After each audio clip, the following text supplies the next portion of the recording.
வணக்கம். நீங்கள் கேட்டுக்கொண்டிருப்பது தமிழ் வானொலி. நான் உங்கள் தோழி. இன்னைக்கு நாம பார்க்க போற கதை இரண்டாம் திருமணம். வாங்க கதைய ஆரம்பிக்கலாம். சோழன் எக்ஸ்பிரஸ் பிளாட்பாரத்தில் நின்று கொண்டு இருந்தது. ஒவ்வொரு கம்பார்ட்மெண்டாக எட்டி எட்டி பார்த்து கொண்டு வந்தான் ஒரு போர்ட்டர். அப்பொழுது அந்த ரெயிலில் இருந்து ஒரு பெண் இறங்கினாள். பார்ப்பதற்கு பணக்கார பெண் போல் இருந்தாள். ஆனால் எளிமையாக இருந்தாள். காட்டன் புடவை, அழகான சடை பின்னல், ஹேண்ட்பேக் ஒன்று வலது தோளில் தொங்கிக் கொண்டு இருந்தது. இடது கையில் ஒரு சிறிய சூட்கேஸ் இருந்தது.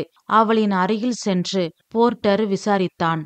மேடம், எங்க போகணும்? நான் பெட்டியை தூக்கிக்கட்டுமா என்று அவன் கேட்டதும் அந்த பெண் சிரித்து கொண்டே சொன்னாள். மயிலாப்பூர் கபாலீஸ்வரர் கோவில் போகணும்பா. வாங்கம்மா, நான் ஆட்டோ பிடிச்சு விடுறேன் என்று சொல்லி கை நீட்டினான். அவளும் அவளின் சூட்கேஸை அவனிடம் கொடுத்தாள். அவன் முன்னால் நடக்க அவன் பின்னால் அவள் நடந்தாள். கொஞ்ச தூரம் சென்றதும் அந்த போர்ட்டர் ஒரு ஆட்டோவின் அருகில் சென்றான். அந்த ஆட்டோ டிரைவரிடம் ஏதோ கேட்டான். ஆட்டோ டிரைவர் ஆட்டோவிற்குள் பார்த்தான். அதில் ஒரு இளம் பெண் உட்கார்ந்திருந்தாள். அவளிடம் ஏதோ கேட்டான். அவள் சரி என்று தலையாட்டினாள். பின் அந்த ஆட்டோ டிரைவர் ஏதோ சொன்னான். சரி என்று தலையாட்டிவிட்டு போர்ட்டர் அந்த பெண்ணின் அருகில் வந்து தயக்கத்தோடு சொன்னான். அம்மா, இந்த ஆட்டோ அந்த கோவிலுக்கு தான் போகுது. நீங்க இதிலே போகலாம். ஆனா உள்ள ஒரு ஆள் இருக்கு. அந்த அம்மாவும் அந்த கோவிலுக்கு தான் போறாங்களாம். உங்களையும் வர சொன்னாங்க. காசை ஷேர் பண்ணிக்கலாம்னு சொன்னாங்க. உங்களுக்கு சம்மதம்னா சொல்லுங்க, இல்லைனா வேற ஆட்டோ பார்க்கலாம் என்று போர்ட்டர் சொன்னதும் அந்த பெண் ஆட்டோவிற்குள் உட்கார்ந்திருக்கும் பெண்ணை பார்த்தாள். பார்ப்பதற்கு சரஸ்வதி தேவியின் அம்சமாக தோன்றினாள். முகத்தில் ஒரு தெய்வீக கலை தெரிந்தது. அவளை பார்த்து சிரித்தாள். அவளும் இவளை பார்த்து சிரித்தாள். பின் அவனிடம் சரி என்று சொல்லிவிட்டு தனது ஹேண்ட்பேக்கில் இருந்து பர்ஸை எடுத்தாள். அதில் இருந்து பணத்தை எடுத்து நீட்டினாள்.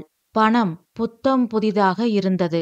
அந்த பணத்தை வாங்கி கொண்ட போர்ட்டர் அந்த பெண்ணை பார்த்து சொன்னான்.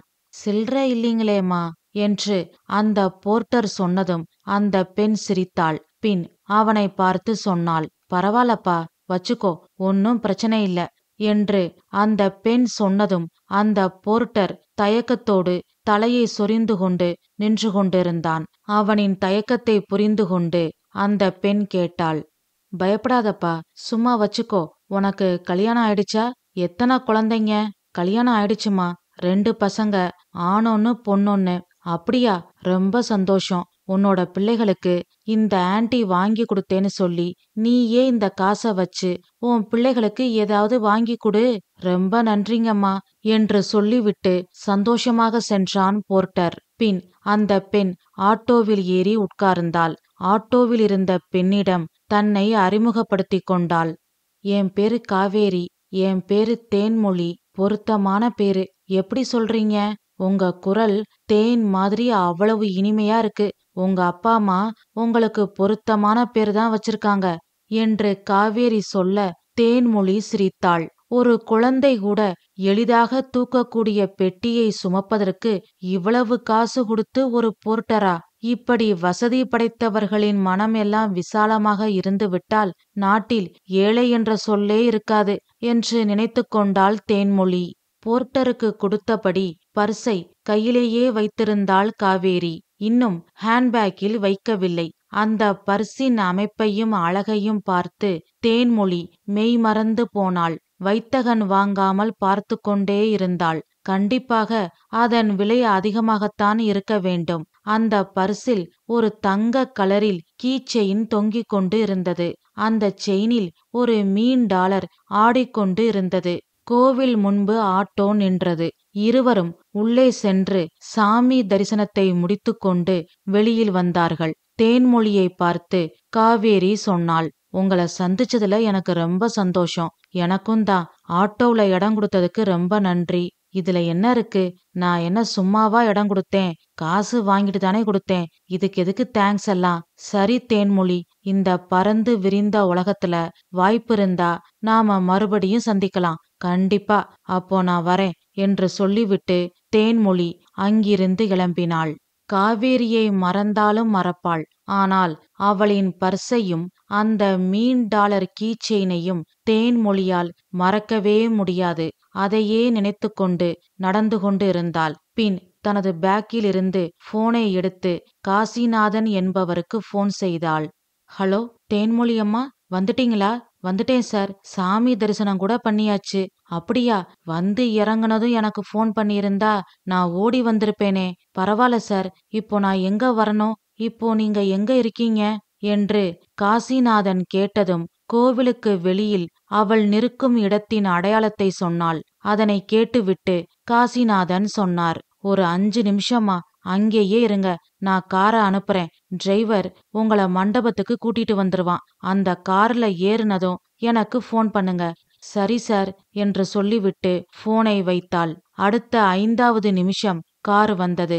காரில் ஏறிக்கொண்டு காசிநாதனுக்கு போன் செய்தாள். பின் கார் ஒரு பெரிய கல்யாண மண்டபத்தின் முன் வந்து நின்றது. காசிநாதன் ஓடி வந்து வரவேற்றார். வாங்கம்மா, நீங்க வந்தது அந்த கலைவாணியே வந்த மாதிரி இருக்கு. பெரிய வார்த்தையெல்லாம் சொல்லாதீங்க சார். நான் அந்த அளவுக்கு பெரிய ஆளெல்லாம் இல்ல சார். என்னங்கம்மா இப்படி சொல்லிட்டீங்க? உங்க நாவுல கலைவாணி குடியிருக்காமா? ஊரே உங்கள சரஸ்வதி தேவியோட அம்சமா பாக்குது. நீங்க என்னடானா இப்படி சொல்றீங்க? ஆஞ்சநேயருக்கு அவர் பலம் அவருக்கே தெரியாதாம். அது மாதிரி உங்க அருமை பெருமைகள் உங்களுக்கு தெரியல என்று காசிநாதன் சொன்னதும் தேன்மொழி சிரித்துக்கொண்டே சொன்னாள். நல்லா பேசுறீங்க சார். உங்க பேச்சு திறமையால எதிரில நிக்கிறவங்கள பேச முடியாதபடி ஊமையாக்கிடுறீங்களே. என்னம்மா பண்றது? இந்த வாய் மட்டும் இல்லைனா என்ன எவன் மதிப்பான் சொல்லுங்க? 10 வருஷமா இந்த ட்ரஸ்டுக்கு தலைவரா இருக்கேன்னா சும்மாவா என்று காசிநாதன் கள்ளம் கபடம் இல்லாமல் வெளிப்படையாக பேசியதை கேட்டு தேன்மொழி சிரித்தாள். பின் அவளுக்கு என்று ஏற்பாடு செய்திருந்த அறையினை காசிநாதன் காட்டிவிட்டு சொன்னார், நீங்க போய் ரெஸ்ட் எடுங்கம்மா. இந்த மண்டபத்துல 2 ரூம்ல தான் ஏசி இருக்கு. உங்களுக்கு ஒரு ரூம் நான் ஏற்பாடு செஞ்சிட்டேன்.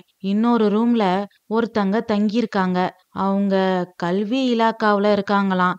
இங்க ஏதோ ஸ்கூலுக்கு இன்ஸ்பெக்ஷனுக்கு வந்திருக்காங்களாம். அந்த ஸ்கூல் ஹெட்மாஸ்டர் இந்த ரூமை ஏற்பாடு பண்ணியிருக்காரு. ஓ, அப்படியா? ஆமாமா, நீங்க ரெஸ்ட் எடுத்துக்கோங்க. நாளைக்கு காலையில கச்சேரி. கார் அனுப்புறேன், வந்துருங்க. இப்போ உங்களுக்கு டீ, சாப்பிட ஸ்நாக்ஸு ஏதாவது அனுப்புறேன். நைட்டு டின்னரு, காலையில டிஃபன் எல்லாம் கரெக்டா வந்துரும். நீங்க சாப்பிட்டு கச்சேரிக்கு வாங்க. ஏதாவது தேவைன்னா எனக்கு ஒரு ஃபோன் பண்ணுங்க. நான் வந்துடுறேன். கண்டிப்பா சார். ரொம்ப நன்றி சார். ஐயோ, நீங்க எதுக்குமா நன்றி சொல்லிக்கிட்டு? நான் தான் உங்களுக்கு நன்றி சொல்லணும். இல்ல சார், வேற யாரையாவது பாட கூப்பிட்டிருந்தா அவங்களே அவங்க சொந்த கார்ல வந்திருப்பாங்க. என்னால உங்களுக்கு சிரமம். இதுல என்னமா இருக்கு? அதான் உங்க அப்பா என்கிட்ட தெளிவா சொல்லிட்டாரே. ஆமா சார், ஒரு தரம் கச்சேரிக்கு நான் தனியா எங்க கார்ல போய்கிட்டு இருக்கும்போது பெரிய விபத்து ஆயிடுச்சு. நான் தப்பிச்சதே பெரிய விஷயம் ஆயிடுச்சு. அன்னையிலிருந்து என்ன தனியா கார் டிரைவ் பண்ண எங்க அப்பா விடுறதில்ல. தெரியுமா? உங்கள கச்சேரிக்கு புக் பண்ண வரும்போது உங்க அப்பா போட்ட கண்டிஷனே இதுதான். என் பொண்ணு ட்ரெயின்ல சென்னை வந்துருவா. ஸ்டேஷன்ல இருந்து அவளை நீங்க தான் கார் அனுப்பி பிக்கப் பண்ணிக்கணும். நான் அவளை தனியா என் கார்ல அனுப்ப மாட்டேன் அப்படின்னு நடந்த எல்லாத்தையும் சொல்லி, இதுக்கு சம்மதம்னா என் மக வந்து பாடுவான்னு உங்க அப்பா உறுதியா சொல்லிட்டாரு. ஆமா சார், அப்பாவுக்கு என் மேல பாசம் அதிகம். எனக்கு கூட பிறந்தவங்க யாரும் இல்ல. அப்பா அம்மாவுக்கு நான் தான் உலகம். எங்க அப்பாவை கூட சேர்த்துக்கலாம். எங்க அம்மா கிட்ட பேசவே முடியாது. இப்ப கூட என்னை அனுப்ப அவங்களுக்கு சம்மதமே இல்ல. அப்பாதான் அம்மாவை சமாதானப்படுத்தி என்னை அனுப்பி வச்சாங்க. என் மேல அவங்களுக்கு அளவு கடந்த பாசம். அதான் உங்ககிட்ட என்று இழுத்த தேன்மொழியை பார்த்து சிரித்து கொண்டே சொன்னார் காசிநாதன். அதனால என்னம்மா, என் பொண்ணா இருந்தா நானும் இப்படித்தான் பேசியிருப்பேன், இப்படித்தான் நடந்துகிட்டு இருப்பேன். நீங்க மனசுல எதையும் போட்டு குழப்பிக்காதீங்க. நிம்மதியா சாப்பிட்டு ரெஸ்ட் எடுங்க. காலையில கச்சேரியில பார்க்கலாம் என்று சொல்லிவிட்டு காசிநாதன் அங்கிருந்து சென்றார். தேன்மொழி பாடகி. கர்நாடக சங்கீதத்திலிருந்து சினிமா பாடல்கள் வரை அனைத்தையும் ஸ்ருதி தாளம் தவறாமல் பாடக்கூடிய சிறந்த பாடகி. அவளின் குரலை படைக்கும் பொழுது ஆண்டவன் இனிமையான தித்திப்பான மனநிலையில் இருந்திருப்பான் போல. குரலில் தேனை கலந்து படைத்து விட்டான். என்ன ஒரு இனிமையான குரல்! கடவுளின் வரப்பிரசாதம் அவள் குரல். கேட்க கேட்க தெகிட்டாத தித்திப்பு அவள் குரல். கேட்பவர்களின் ஆன்மாவைத் தொடும் ஆத்ம சங்கீதம் அவள் குரல். அப்படிப்பட்ட தெய்வீக குரலுக்கு சொந்தக்காரியான தேன்மொழியை ஒரு இன்னிசை நிகழ்ச்சிக்கு பாட அழைத்திருந்தார் காசிநாதன். அந்த நிகழ்ச்சிக்காகத்தான் தேன்மொழி சென்னைக்கு வந்திருக்கிறாள். அவளின் பூர்வீக ஊர் மயிலாடுதுறை.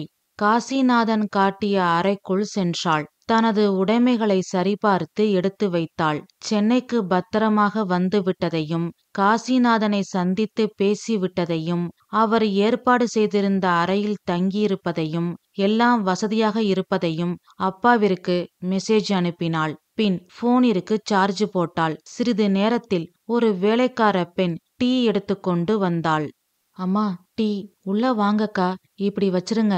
என் பேரு பாக்கியம். நான் இங்கதான் வெளியில இருப்பேன். வேற ஏதாவது வேணும்னா கூப்பிடுங்கம்மா.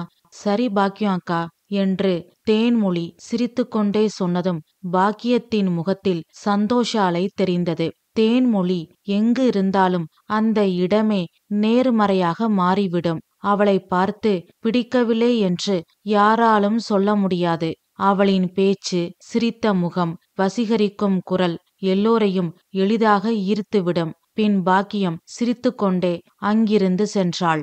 நேரம் ஓடியது. இரவு 7:30 மணி இருக்கும். யாரோ கதவை தட்டும் சத்தம் கேட்டு தேன்மொழி திடுக்கிட்டாள்.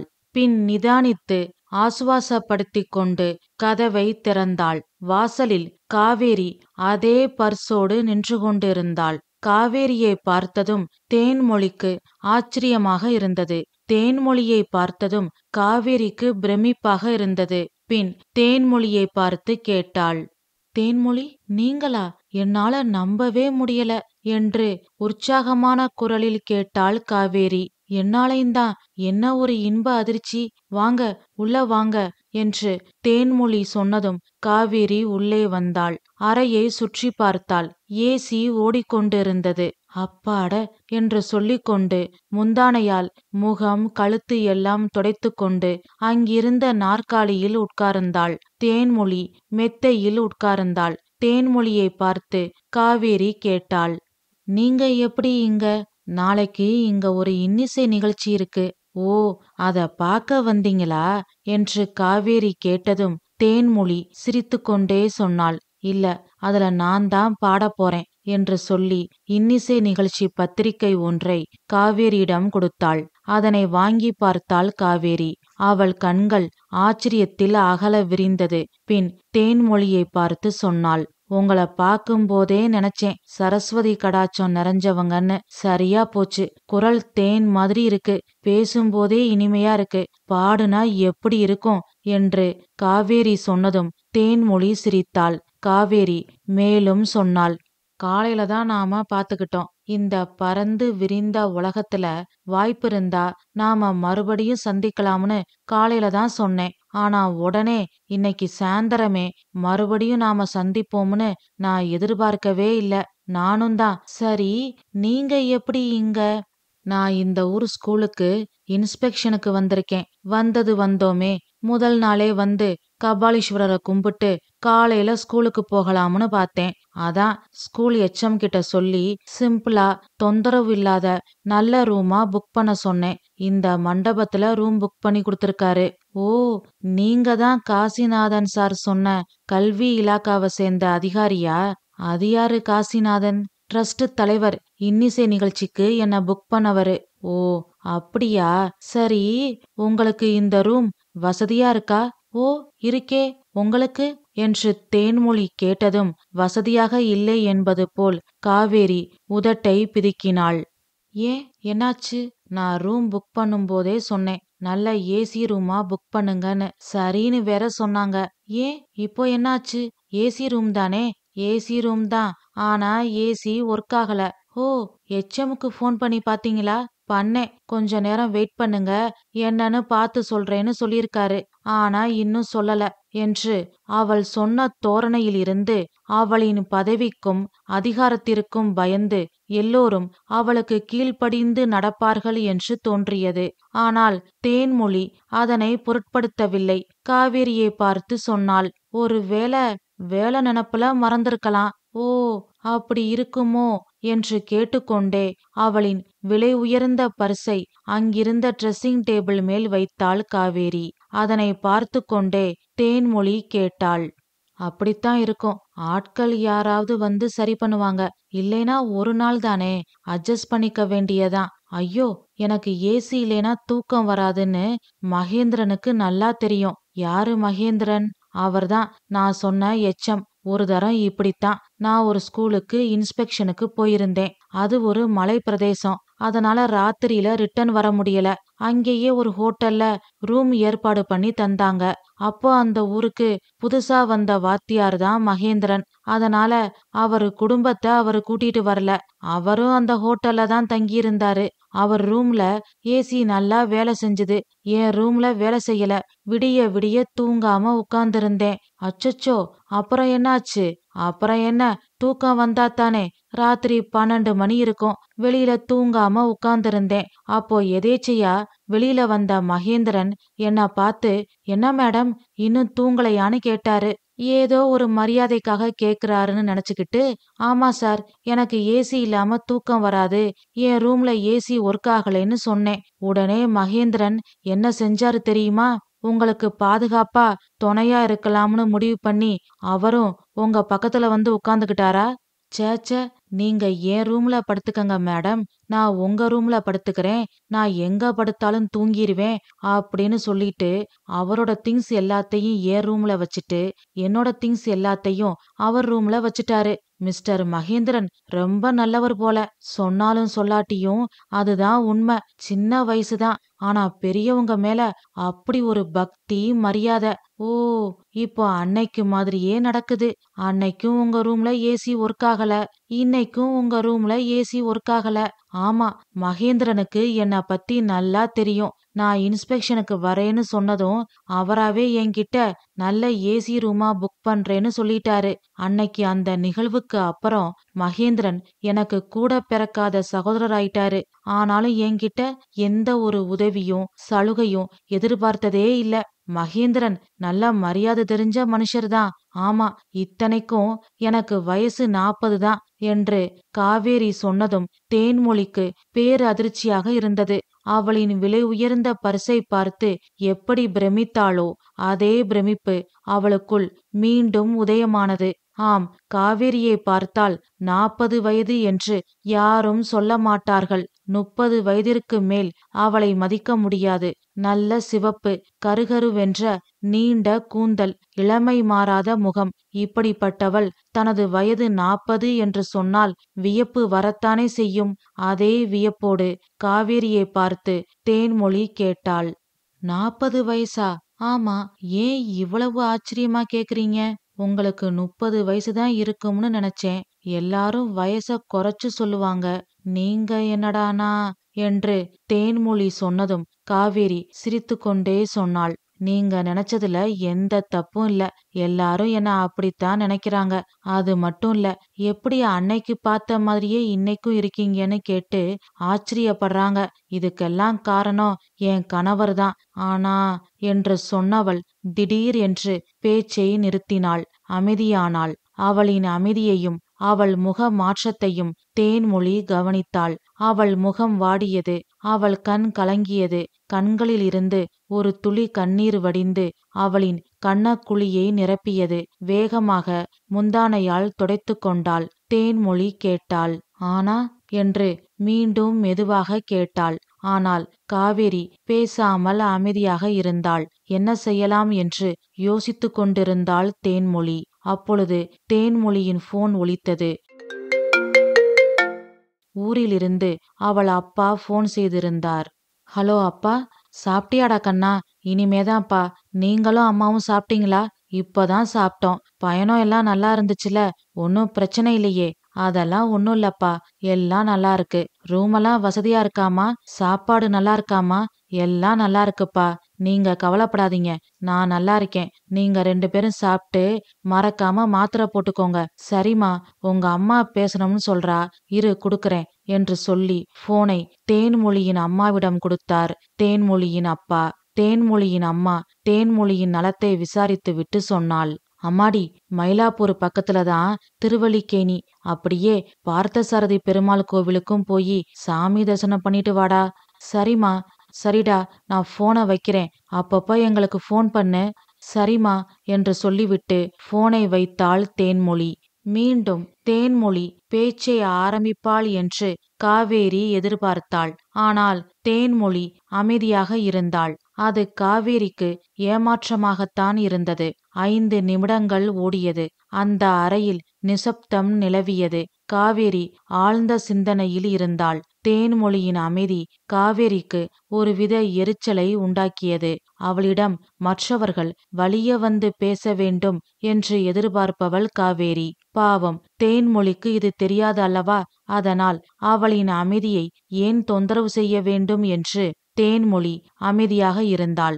அப்பொழுது காவேரி ட்ரெஸ்ஸிங் டேபிளில் இருந்த அவளுடைய விலை உயர்ந்த பர்ஸை எடுத்து திறந்தாள். இத பாருங்க தேன்மொழி என்று சொல்லிக்கொண்டே அந்த பர்ஸை தேன்மொழியிடம் நீட்டினாள். எப்படா அந்த பர்ஸை தொட்டு பார்ப்போம் என்று ஏங்கிக் கொண்டிருந்த தேன்மொழிக்கு இது ஒரு நல்ல வாய்ப்பு. காவேரி நீட்டியதும் வேகமாக அந்த பர்ஸை வாங்கி பார்த்தாள். அதனை தொட்டு தடவி பார்த்தாள். காவேரி சொன்னாள், அதுல உள்ள பாருங்க என்றாள். தேன்மொழிக்கு சந்தோஷம் தாங்க முடியவில்லை. இந்த கை பாக்கியம் செய்த கைதான் என்று நினைத்து கொண்டே அந்த பர்ஸை தொட்டு பார்த்தாள். பின் உள்ளே திறந்து பார்த்தாள். காவேரி சொன்னாள், அதுல இருக்கிற போட்டோவை பாருங்க தேன்மொழி என்று. எதற்காக அந்த பர்ஸை தேன்மொழியிடம் கொடுத்தாளோ அதனை இப்பொழுது வெளிப்படையாக காவேரி சொன்னாள். அந்த பர்சில் இருந்த புகைப்படத்தை பார்த்தாள் தேன்மொழி. அது காவேரியின் கல்யாண புகைப்படம். ஆனால் மிகவும் சிறிய புகைப்படம். அதில் அவளுடன் கட்டழகான ஒரு ஆண்மகன் இருந்தார். அவர்தான் காவேரியின் கணவர் என்று தேன்மொழி புரிந்து கொண்டாள். பின் காவேரியை பார்த்து கேட்டாள், உங்க கல்யாண போட்டோவா? அன்னைக்கு இருந்த மாதிரியே இப்பவும் இருக்கீங்க. ஆமா, அவர்தான் என் கணவர். இப்போ அவரு வெளிநாட்டுக்கு போயிருக்காரு. வர 6 மாசம் ஆகும். அத நினைச்சுதான் என் கண்ணு கலங்குச்சு என்று சொல்லும் பொழுதே காவேரியின் கண்கள் குளமானது. கணவன் மேல் இவ்வளவு பாசமா? ஒருவேளை கல்யாண வாழ்க்கை நன்றாகத்தான் இருக்குமோ என்று ஒரு கணம் தேன்மொழி யோசித்தாள். பின் பர்ஸை மூடி அவளிடம் கொடுத்தாள். நலன் தெரியுமா? சமையல் கலையில வல்லவன் நலன். அவரோட மறுபிறவிதான் என் கணவர். வெளிநாட்டுக்கு வேலை விஷயமா போய் 6 மாசம் ஆச்சு. அவரு திரும்பி வர 6 மாசம் ஆகும் என்று சொல்லி மீண்டும் வடிந்த கண்ணீரை துடைத்து கொண்டாள் காவேரி. தேன்மொழி எதுவும் பேசாமல் அமைதியாக இருந்தாள். அவள் கணவன் வெளிநாட்டிற்கு பிழைப்புக்காக சென்றதுக்கு இவள் என்ன செய்ய முடியும்? என்ன ஆறுதல் வார்த்தைகள் கூற முடியும்? அது மட்டுமல்ல, மேலும் மேலும் அதை பற்றி பேசி அவளின் பிரிவு துயரத்தை ஏன் அதிகப்படுத்த வேண்டும் என்று நினைத்து தேன்மொழி அமைதியாக இருந்தாள். மீண்டும் அந்த அறையில் அமைதி நிலவியது. காவேரியின் அறையில் உள்ள ஏசியை பழுது பார்க்க யாரும் வருவது போல் தெரியவில்லை. இன்று அவள் எப்படித்தான் தூங்கப் போகிறாளோ என்று நினைத்து தேன்மொழி பெருமூச்சு விட்டாள். பின் காவேரி தொண்டையை செருமிக் கொண்டு கேட்டாள், உங்க சொந்த ஊர் எது? மயிலாடுதுறை. ஓ சூப்பர். அங்க St Paul's girls higher secondary ஸ்கூலுக்கு நான் அடிக்கடி வந்திருக்கேன். அப்படியா? அங்கதான் நான் படிச்சேன். ஓ சூப்பர். அந்த ஸ்கூலுக்கு போனா அங்க வேலை பார்க்குற எல்லாரையும் கேட்டேன்னு சொல்லுங்க. கண்டிப்பா. உங்களுக்கு கல்யாணம் ஆயிடுச்சா தேன்மொழி? இல்ல, வீட்ல மாப்பிள்ளை பாத்துக்கிட்டு இருக்காங்க. ஓ குட். கூடிய சீக்கிரம் திருமணம் நடக்க வாழ்த்துக்கள் என்று காவேரி சொன்னதும் தேன்மொழி வெட்கப்பட்டு சிரித்தாள். அப்பொழுது யாரோ கதவை தட்டும் சத்தம் கேட்டது. தேன்மொழி எழுந்து கதவை திறந்தாள். வேலைக்கார பெண் பாக்கியம் சாப்பாடு எடுத்து வந்திருந்தாள். காவேரியை பார்த்ததும் பாக்கியத்திற்கு அதிர்ச்சியாக இருந்தது. பின் கேட்டாள், அம்மா, நீங்க இங்கேயா இருக்கீங்க? நான் உங்களை இந்த மண்டபம் முழுக்க தேடுனேன். ஏன், என்னாச்சு? மண்டபம் மேனேஜர் உங்களை பார்க்க வந்தாரு. என்ன விஷயமா பார்க்க வந்தாருன்னு உனக்கு தெரியுமா? தெரியுமா? உங்க ரூம்ல ஏசி வேலை செய்யலையாமே, அதுக்கு இன்னைக்கு ரிப்பேர் பார்க்க ஆள் வரலையாம். நாளைக்கு காலையில தான் வருவாங்களாம். இன்னைக்கு ஒரு நாள் தயவு செஞ்சு அட்ஜஸ்ட் பண்ணிக்க முடியுமான்னு உங்களை நேர்ல பார்த்து கேட்கலாம்னு வந்தாரு என்று பாக்கியம் சொன்னதும் காவேரி அதிர்ச்சியுற்றாள். சுத்தம், ரொம்ப நல்லது, இன்னைக்கு சிவராத்திரி தான் என்று விரக்தியாக சொன்னாள் காவேரி. பின் பாக்கியம் கேட்டாள், அம்மா, உங்களுக்கும் சாப்பாடு கொண்டு வரட்டுமாமா? கொண்டு வா என்று சொல்லிவிட்டு காவேரி மௌனத்தில் கரைந்து விட்டாள். அவளின் அமைதியை பார்த்து தேன்மொழி கேட்டாள், என்னாச்சு? ஒண்ணுமில்ல. சாப்பாடுன்னு சொன்னதும் ராகவன் ஞாபகம் வந்துருச்சு. அவரு மிக பெரிய செஃப். நான் இந்த மாதிரி வெளியூருக்கு போறேன்னு தெரிஞ்சா போதும், ஏதோ பெரிய விருந்துக்கு ரெடி பண்ற மாதிரி சமையல் பண்ண ஆரம்பிச்சிருவாரு என்று காவேரி சொன்னதும் அவளின் கணவன் பெயர் ராகவன் என்று தேன்மொழி தெரிந்து கொண்டாள். பின் காவேரியை பார்த்து கேட்டாள், அப்படியா? ஆமா தேன்மொழி, நான் இன்னைக்கு நைட்டு கிளம்பி என் வேலையெல்லாம் முடிச்சிட்டு நாளைக்கு நைட்டு திரும்பி வீட்டுக்கு போறேன்னு வச்சுக்கோங்க. இன்னைக்கு நைட்ல இருந்து நாளைக்கு நைட்டு வரைக்கும் சாப்பாடு ரெடி பண்ணி ஒரு பெரிய கூடையில கேரியரா வச்சிருவாரு. எனக்கு ஸ்வீட்டு அவ்வளவா பிடிக்காது. அதனால அதை தவிர மத்த எல்லா வகை உணவும் இருக்கும். எனக்காக தூங்காம ரெடி பண்ணி தருவாரு என்று சொல்லும் பொழுதே அவள் குரல் கம்மியது. மீண்டும் அவள் முகம் வாடியது. கண்கள் பனித்தது. அவளின் எண்ணத்தை மாற்ற முயன்றாள் தேன்மொழி. அவளின் கணவனை நினைத்து புலம்ப ஆரம்பித்த மறுநொடி அவளுக்கு கண்களில் இருந்து கண்ணீர் வந்து விடுகிறது. இப்படியே இவள் கணவனை பற்றி பேசிக்கொண்டிருந்தால் எனக்கும் திருமணத்தை பற்றி சிந்திக்க தோன்றும். எதற்கு இந்த தேவையில்லாத எண்ணமெல்லாம் என்று நினைத்து காவேரியின் எண்ணத்தை மாற்ற நினைத்தாள் தேன்மொழி. ஆனால் முடியவில்லை. காவேரி மறுபடியும் அவள் கணவன் ராகவனை பற்றியே பேசினாள். அவர் என்ன சாப்பாடு செஞ்சாலும் சரி, சைவம் அசைவம் எது செஞ்சாலும் தனி ருசிதான். சமையல் வேலை மட்டும் இல்ல, எது செஞ்சாலும் அதுல ஒரு அழகு இருக்கும், சுத்தம் இருக்கும். அவர் வேலை செய்யறத பார்த்தாலே நமக்கு வேலை செய்ய தோணும். அப்படி ஒரு நேர்த்தியா செய்வாரு. எவ்வளவு வேலை சொன்னாலும் கோவப்பட மாட்டாரு. முகம் சுளிக்காம சிரிச்சுக்கிட்டே செய்வாரு என்று காவேரி பேசிக்கொண்டே இருந்தாள். பாவம், அவளால் அவளின் நினைவை கட்டுப்படுத்த முடியவில்லை. ஓடிக்கொண்டிருக்கும் கடிகாரம் கூட ஒரு நாள் பேட்டரி காரணமாக நின்றுவிடும். ஆனால் அவளின் நினைவு நிற்காது போல என்று நினைத்து தேன்மொழி பெருமூச்சு விட்டாள். காவேரி மேலும் சொன்னாள், அவருக்கு பெரிய 5 ஸ்டார் ஹோட்டல்ல செஃப்பா வேலை செய்ய வாய்ப்பு வந்திருக்கு. அதுக்காகத்தான் ட்ரைனிங் மாதிரி போயிருக்காரு. அவரோட கெரியருக்காகவும் எனக்காகவும் எங்க குடும்பத்துக்காகவும் தான் அவர் போயிருக்காரு. என் அறிவுக்கு நல்லா புரியுது. ஆனா பாழா போன மனசுக்கு புரிய மாட்டேங்குது. அந்த அளவுக்கு நீங்க உங்க கணவரை விரும்புறீங்க. அதுதான் காரணம். கரெக்ட் தேன்மொழி, நீங்க சொன்னது 100க்கு 100 உண்மை. உங்களுக்கு ஒரு விஷயம் தெரியுமா? எங்களுக்கு குழந்தைங்க இல்ல. அத நினைச்சு நாங்க வருத்தப்பட்டதே கிடையாது. அவருக்கு நான் குழந்தை, எனக்கு அவரு குழந்தை. என்னை பொறுத்த வரைக்கும் அவரு மனசு கஷ்டப்படக்கூடாது. அவரை பொறுத்த வரைக்கும் என் மனசு கஷ்டப்படக்கூடாது. அவர் கூட வேலை பார்க்கறவங்க தெரிஞ்சவங்க எல்லாம் குழந்தை இல்லைன்னு எங்களை எப்படியெல்லாம் இளக்காரமா பார்ப்பாங்க தெரியுமா? ஆனா ஒரு நாள் கூட அந்த வருத்தத்தை நாங்க வெளிக்காட்டிக்கிட்டதே கிடையாது. அவரை மாதிரி ஒரு ஆளை பார்க்கவே முடியாது என்று விழிகளில் நீர் மல்க காவேரி சொன்னாள். அவளுக்கு எப்படி ஆறுதல் சொல்வது என்று தேன்மொழிக்கு தெரியவில்லை. அதனால் அமைதியாக இருந்தாள். கண்ணீரை துடைத்துக்கொண்டு காவேரி மீண்டும் பேச ஆரம்பித்தாள். அப்புறம் அவரை பத்தி உங்களுக்கு இன்னொரு விஷயம் சொல்றேன். அவர்கிட்ட யாராவது பசிக்குதுன்னு சொன்னா போதும், துடிச்சு போயிருவாரு. உடனே விதவிதமா சமைச்சு அவங்கள சாப்பிட வச்சு அழகு பாப்பாரு. அவங்க ரசிச்சு சாப்பிடுறத இவரு சந்தோஷமா ரசிச்சு பாப்பாரு. அதிலேயே இவரு வயிறும் மனசும் நிறைஞ்சிரும். முற்பிறவியில கொடைவள்ளல் கர்ணன் பரம்பரைய சேர்ந்தவர் போலன்னு அவரை பார்க்கும்போது எனக்கு சில சமயம் தோணும். ஓ, அப்படியா? ரொம்ப நல்ல மனசு உள்ளவர் போல. கவலைப்படாதீங்க. இன்னும் 6 மாசத்துல அவரு வந்துருவாரு. அப்புறம் தினம் தினம் வாய்க்கு ருசியா சாப்பிடலாம். சரியா சொன்னீங்க. அவரு வெளிநாட்டுக்கு போனதுல இருந்து என் நாக்கே செத்து போச்சு. நான் சமைச்சது சாப்பிட எனக்கே பிடிக்கல. என்ன பண்றது? நம்ம கைப்பக்குவம் அவ்வளவுதான். அவரு ஊருக்கு போறதுக்கு முன்னாடி அடிக்கடி என்கிட்ட என்ன சொல்லுவாரு தெரியுமா? என்று காவேரி சொன்னதும், அவர் என்ன சொல்வார் என்று எனக்கு எப்படி தெரியும்? நல்ல வசமாக வந்து மாட்டிக்கொண்டேன் என்று நினைத்து பெருமூச்சு விட்டபடி காவேரியை பார்த்து தேன்மொழி கேட்டாள். என்ன சொல்வாரு? இதோ பாரு காவேரி, நமக்கு எந்த குறையும் இல்ல. காசு பணம் வசதி வாய்ப்பு எல்லாம் இருக்கு. குழந்தைதான் இல்ல. அதுக்கு என்ன அர்த்தம் தெரியுமா? நாம நிறைய குழந்தைகளை தத்தெடுத்து வளர்க்கணும்னு அர்த்தம். அதனால என் கனவுப்படி நான் 5 ஸ்டார் ஹோட்டல் செஃப் ஆனதும் நாம நிறைய குழந்தைகளை தத்தெடுத்து வளர்ப்போம் அப்படின்னு சொல்வாரு. அவ்வளவு தங்கமான மனசு அவருக்கு. அப்படியா? ஆமா.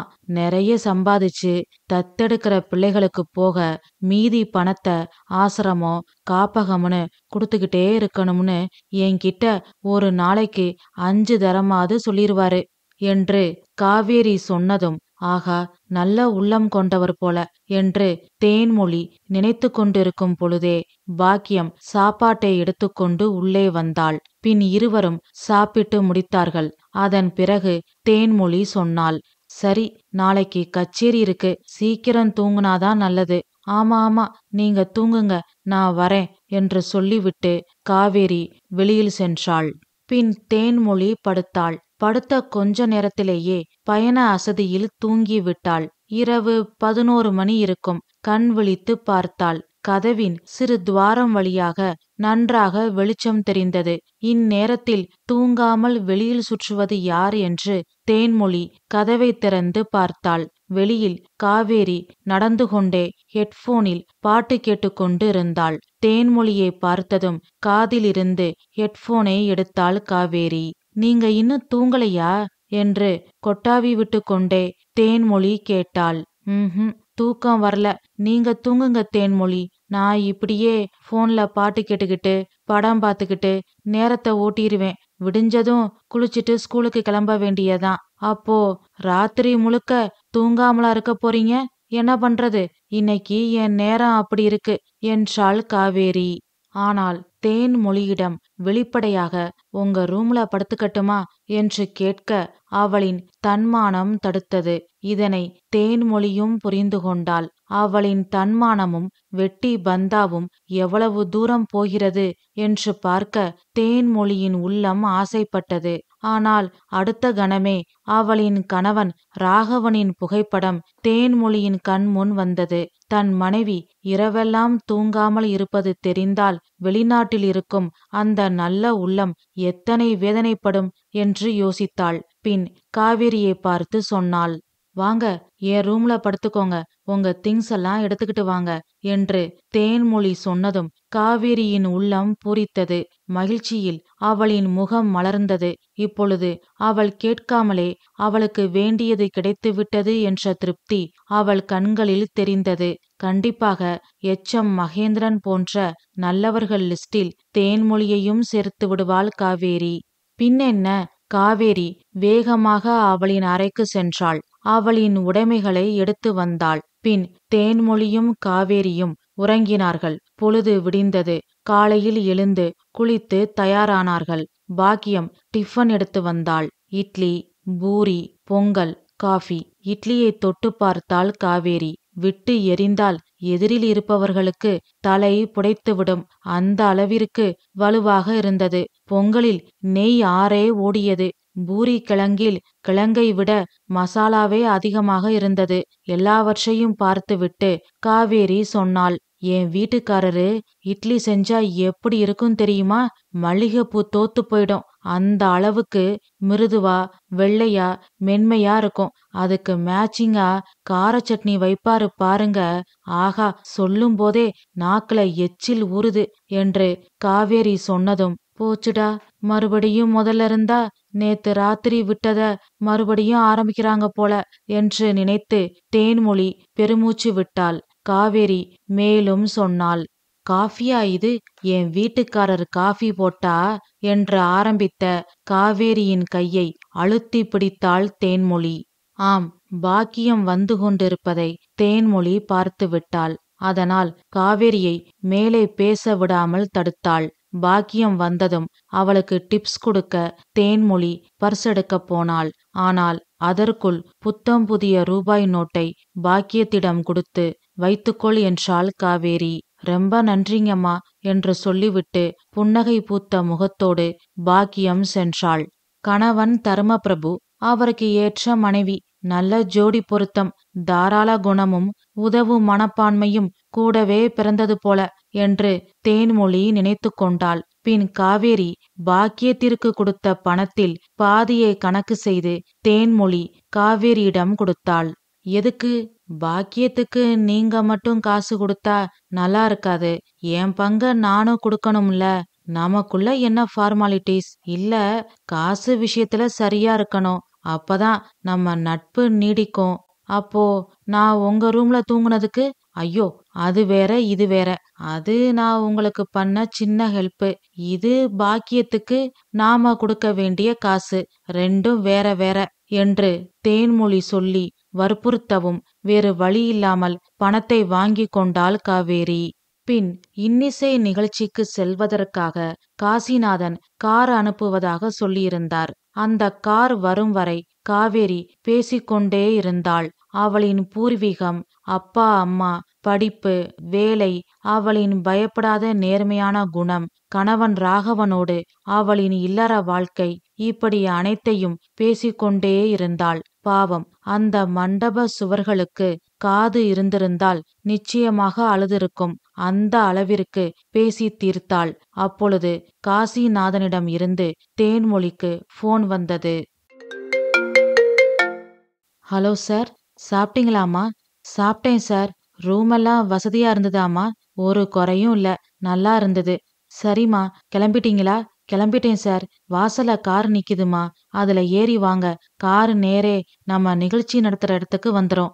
சரிங்க சார் என்று சொல்லிவிட்டு போனை வைத்தாள் தேன்மொழி. பின் காவேரியை பார்த்து சொன்னாள். காரு வந்துருச்சு, நான் கிளம்புறேன். ஓகே தேன்மொழி, உங்களை சந்திச்சதுல எனக்கு ரொம்ப சந்தோஷம்.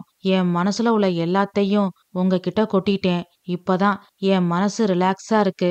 உங்களுக்கு ஒன்னும் என் பேச்சு தொந்தரவா இல்லையே? சேச்ச, கண்டிப்பா இல்ல. உங்களை சந்திச்சு பேசினத நான் என்னைக்கும் மறக்க மாட்டேன். ரொம்ப சந்தோஷம். இந்தாங்க என் விசிட்டிங் கார்டு. மதுரைக்கு வந்தா கண்டிப்பா எங்க வீட்டுக்கு வரணும். கண்டிப்பா வரேன், கண்டிப்பா வரணும். என் கணவர்கிட்ட உங்களை பத்தி சொல்லிக்கிட்டே இருப்பேன். மறக்காம வாங்க. அப்பப்போ ஃபோன் பண்ணுங்க. கண்டிப்பா முடிஞ்சா உங்க பாட்டை எனக்கு ரெக்கார்ட் பண்ணி அனுப்புங்க. நிச்சயமா. சரி, நான் வரேன், நேரமாச்சு என்று சொல்லிவிட்டு கிளம்ப போன தேன்மொழியின் கையை பிடித்தாள் காவேரி. அவளை கட்டி அணைத்தாள். அவள் கண்களில் இருந்து கண்ணீர் துளி வடிந்து தேன்மொழியின் தோள்பட்டையில் விழுந்தது. பின் தேன்மொழியை பார்த்து காவேரி சொன்னாள். ரொம்ப தேங்க்ஸ். ஐயோ, எதுக்கு தேங்க்ஸ் எல்லாம்? நாம அடிக்கடி போன்ல பேசலாம். நான் கண்டிப்பா உங்க வீட்டுக்கு வரேன். நீங்களும் எங்க வீட்டுக்கு வாங்க. என் அட்ரஸ உங்களுக்கு வாட்ஸ்அப் பண்றேன். கவலைப்படாம இருங்க, நான் வரேன் என்று சொல்லிவிட்டு அவளின் உடைமைகளை எடுத்துக்கொண்டு தேன்மொழி கிளம்பினாள். பின் கச்சேரி நடக்கும் இடத்திற்கு சென்றாள். கச்சேரி இனிதாக நடந்து முடிந்தது. பின் அம்மா விருப்பப்படி திருவல்லிக்கேணி பார்த்தசாரதி பெருமாள் கோவிலுக்கு சென்று சாமி தரிசனத்தை முடித்துக்கொண்டு மயிலாடுதுறை கிளம்பினாள். நேரம் கிடைக்கும் பொழுதெல்லாம் காவேரியோடு போனில் பேசிக்கொண்டிருந்தாள். நாட்கள் ஓடியது. காலப்போக்கில் காவேரியோடு போனில் பேசுவதும் குறைந்து போனது. தேன்மொழிக்கு ஒரு நல்ல வரன் வந்தது. கல்யாணம் நிச்சயமானது. அப்பொழுது மதுரையில் ஒரு இன்னிசை நிகழ்ச்சிக்கு தேன்மொழியை பாட அழைத்தார்கள். இதுதான் சமயம். மதுரைக்கு சென்று கச்சேரியில் பாடியது போலவும் இருக்கும். அப்படியே காவேரி வீட்டிற்கு சென்று அவளை சந்தித்து பேசிவிட்டு கல்யாண பத்திரிகையை கொடுத்துவிட்டு வருவது போலவும் இருக்கும் என்று முடிவு செய்து கச்சேரிக்கு கிளம்பினாள் தேன்மொழி. அதனால் கச்சேரி நடப்பதற்கு ஒரு நாள் முன்னதாகவே தேன்மொழி மதுரை சென்று விட்டாள். ஒரு ஹோட்டலில் தங்கி குளித்துவிட்டு சாப்பிட்டு விட்டு காவேரியின் அட்ரஸை தேடி கண்டுபிடித்து சென்றாள். பெரிய அரண்மனை போல் வீடு. எங்கு பார்த்தாலும் செடிகளும் கொடிகளும் பூக்களும். அரண்மனை நந்தவனம் போல் இருந்தது. சும்மா சொல்லக்கூடாது, காவேரி பெரிய பணக்காரங்க தான் என்று நினைத்து கொண்டே தேன்மொழி நுழைவு வாயிலை தாண்டி உள்ளே வந்தாள். வாட்ச்மேன் வந்தான். மேடம், யார பார்க்கணும்? இந்த வீட்டு முதலாளி அம்மாவ. உள்ளதான் இருக்காங்க, போங்க என்று வாட்ச்மேன் சொன்னதும் தேன்மொழி உள்ளே நுழைந்தாள். அவள் வீட்டிற்குள் நுழையவும் கடிகாரம் 10 மணி என்று 10 தரம் அடித்து ஓயவும் சரியாக இருந்தது. வீடே நிசப்தமாக இருந்தது. வீட்ல யாரும் இல்லையா? அம்மா உள்ள இருக்காங்கன்னு வாட்ச்மேன் சொன்னானே, இங்க யாரையும் காணோமே. ஒரு வேளை வீடு மாறி வந்துட்டோமோ என்று சிந்தித்து கொண்டே வீட்டை சுற்றி பார்த்தாள் தேன்மொழி. அப்பொழுது ஒரு அறையின் கதவை திறந்து கொண்டு யாரோ வரும் சத்தம் கேட்டது. ஒரு 35 வயது மதிக்கத்தக்க ஒரு பெண் தலை நிறைய மல்லிகை பூவோடு நகைகள் நிறைய அணிந்து கொண்டு பட்டு சேலை கட்டிக்கொண்டு வந்தாள். அவளை பார்த்ததும் தேன்மொழி திகைத்தாள். அவள் அந்த மயிலாப்பூர் மண்டபத்தில் வேலை பார்த்த பாக்கியம். அவள் எப்படி இங்கே? ஒரு வேலைக்கு வந்திருக்கிறாளோ? வேலைக்காரிக்கு பட்டு சேலை நகைகளா? ஒன்றுமே புரியவில்லையே என்று தேன்மொழி சிந்தித்து கொண்டிருந்தாள். யார பார்க்கணும் என்று கேட்க வந்த பாக்கியம் தேன்மொழியை பார்த்ததும் அடையாளம் கண்டுகொண்டாள். வாங்கம்மா, நல்லா இருக்கீங்களா? நல்லா இருக்கேன்க்கா, நீங்க எப்படி இருக்கீங்க? நான் நல்லா இருக்கேம்மா. முதல்ல உட்காருங்க, காஃபி கொண்டு வரேன். அவரு இன்னும் கொஞ்ச நேரத்துல வந்துருவாரு என்று சொல்லிவிட்டு பாக்கியம் சமையல் அறைக்குள் சென்றாள். அவர் என்று பாக்கியம் அழுத்தம் திருத்தமாக சொன்ன விதம் தேன்மொழிக்கு வியப்பை கொடுத்தது. அவளுக்கு ஒன்றுமே புரியவில்லை. வீட்டை சுற்றி பார்த்தாள். ஹால் பெரியதாக இருந்தது. நடுவில் பெரிய ஊஞ்சல், சுவற்றில் வண்ண வண்ண சித்திரங்கள், இயற்கை புகைப்படங்கள், சோஃபா செட், டீப்பாய், கண்ணை கவரும் வண்ண மீன்கள் உள்ள மீன் தொட்டி, விதவிதமான வண்ணங்களில் மின் விசிறிகள், வண்ண விளக்குகள், ரத்தின கம்பளம் விரிக்கப்பட்ட தரை என்று எல்லாம் மிகவும் நேர்த்தியாக இருந்தது. சுவற்றில் மாட்டியிருந்த புகைப்படங்களை கவனித்து கொண்டே வந்தாள் தேன்மொழி. அதில் காவேரியின் கணவன் ராகவன் பாக்கியத்தோடு இருக்கும் கல்யாண புகைப்படம் புத்தம் புதிதாக மாட்டப்பட்டு இருந்தது. அதனை பார்த்து அதிர்ச்சியில் மயக்கம் வராத குறையாக தேன்மொழி நின்று கொண்டிருந்தாள். அப்பொழுது பாக்கியம் காஃபியோடு வந்தாள். அம்மா, காஃபி எடுத்துக்கோங்க என்று பாக்கியத்தின் குரல் கேட்டு சுய உணர்வு பெற்றாள் தேன்மொழி. பின் காஃபியை எடுத்துக்கொண்டு அவளையும் அந்த புகைப்படத்தையும் மாற்றி மாற்றி பார்த்தாள் தேன்மொழி. பாக்கியம் கேட்டாள், இங்க கச்சேரியாமா? ஆமா, மயிலாப்பூர் மண்டபத்துல பார்த்தது உங்கள. அதுக்கப்புறம் இப்பதான் உங்கள பாக்குறேன். ஆமாமா, அங்க உங்க கூட பேசிக்கிட்டு இருந்தாங்களே காவேரி அக்கா, அவங்க 6 மாசத்துக்கு முன்னாடி ஒரு விபத்துல இறந்து போயிட்டாங்க என்று பாக்கியம் சொன்னதும் தேன்மொழி அதிர்ச்சியுற்றாள். என்ன? ஆமாமா, அதுக்கப்புறம் அவரு வாழ்க்கையே வெறுத்து போன மாதிரி, எதிலையும் ஒரு ஈடுபாடு இல்லாம பற்று இல்லாம இருந்திருக்காரு. அவரு இப்படி இருக்கிறத பார்க்க முடியாத அவரோட சொந்தக்காரங்க எல்லாரும் அவர்கிட்ட வந்து பேசியிருக்காங்க. வேலைக்கு போ, 4 இடத்துக்கு போய் 4 பேரை பார்த்தா மனசு மாறும்னு சொல்லி வேலைக்கு அனுப்பி வச்சிருக்காங்க. அந்த சமயத்துலதான் நான் அந்த மண்டபத்துல பார்த்த வேலைய விட்டுட்டு மதுரையில இருக்கிற என் பெரியம்மா வீட்டுக்கு வந்தேன். வேலை தேடி ஹோட்டலா அலைஞ்சுகிட்டு இருந்தேன். ஒரு ஹோட்டல்ல வேலை கிடைச்சது. அங்கதான் நான் இவரை சந்திச்சேன் என்று சொல்லிவிட்டு பாக்கியம் பேசாமல் அமைதியாக தலை குனிந்து வெட்கப்பட்டு கொண்டு நின்றாள். இதற்கு மேல் அவள் சொல்லித்தான் புரிய வேண்டும் என்பது அல்ல. தேன்மொழிக்கு தெளிவாக புரிந்துவிட்டது. பூஜை அறையை தற்செயலாக பார்த்தாள். அங்கு முகத்தில் புன்னகை ததும்ப புகைப்படத்தில் தெய்வமாக காவேரி காட்சியளித்து கொண்டு இருந்தாள். தேன்மொழியின் கைகள் நடுங்கியது. காஃபியை கீழே வைத்தாள். பின் பாக்கியத்தை பார்த்து சொன்னாள், நான் காவேரி அம்மாவைத்தான் பார்க்க வந்தேன். ஆனா இப்படி பாப்பேன்னு எதிர்பார்க்கல. சரி, அவரு வந்தா நான் யாரு என்னன்னு தெளிவா சொல்லிருங்க அக்கா. அப்புறம் எனக்கு கல்யாணம் நிச்சயமாயிருக்கு. அவசியம் நீங்களும் அவரும் வந்து எங்களை ஆசீர்வாதம் பண்ணணும் என்று சொல்லிவிட்டு கல்யாண பத்திரிகையை கொடுத்தாள் தேன்மொழி. ரொம்ப சந்தோஷமா, கண்டிப்பா வரோம் என்றாள் பாக்கியம். சரி, நான் வரேன் என்று சொல்லிவிட்டு தேன்மொழி கிளம்பினாள். அவள் மனம் முழுக்க காவேரியின் நினைவுதான். வார்த்தைக்கு வார்த்தை அவர் மாதிரி முடியுமா என்று 24 மணி நேரமும் ராகவனை பற்றியே பேசிக் கொண்டிருந்தாள் காவேரி. ஆனால் அவள் இறந்து 6 மாதத்திற்குள் ராகவன் பாக்கியத்தை 2ஆம் திருமணம் செய்து கொண்டார். காவேரியின் உண்மையான அன்பை நினைத்து அழுவதா, இல்லை இதுவும் கடந்து போகும் என்று யதார்த்தமான வாழ்க்கையை வாழும் ராகவனை நினைத்து பிரமிப்பதா, ஒன்றுமே புரியவில்லை. தோல்வியுற்றது காவேரியின் உண்மையான அன்பா, இல்லை வெற்றி பெற்றது ராகவனின் வாழ்க்கையை பற்றிய யதார்த்த பார்வையா? எது எப்படியோ அன்று தன்னை கட்டிப்பிடித்து அழுது தன் தோள்மேல் கண்ணீர் துளிகளை சிந்திய அந்த உண்மையான அன்பிற்கு நான் என்றும் அடிமை. அந்த உயர்ந்த உள்ளம் இப்பொழுது என்ன நினைக்கும்? 2ஆம் திருமணம் செய்து கொண்ட ராகவன் என்றென்றும் நீடூழி வாழ வேண்டும் என்றுதானே நினைக்கும். நாமும் அப்படியே நினைப்போம். ராகவனும் பாக்கியமும் காவேரியின் ஆசியோடு நீடூழி வாழட்டும் என்று மனதார வாழ்த்திக் கொண்டே தேன்மொழி அங்கிருந்து சென்றாள். கதை முடிவுற்றது. இது நான் எழுதின கதை. இந்த கதை உங்களுக்கு பிடிச்சிருக்கும்னு நினைக்கிறேன். மீண்டும் அடுத்த கதையில் சந்திப்போம். நன்றி, வணக்கம்.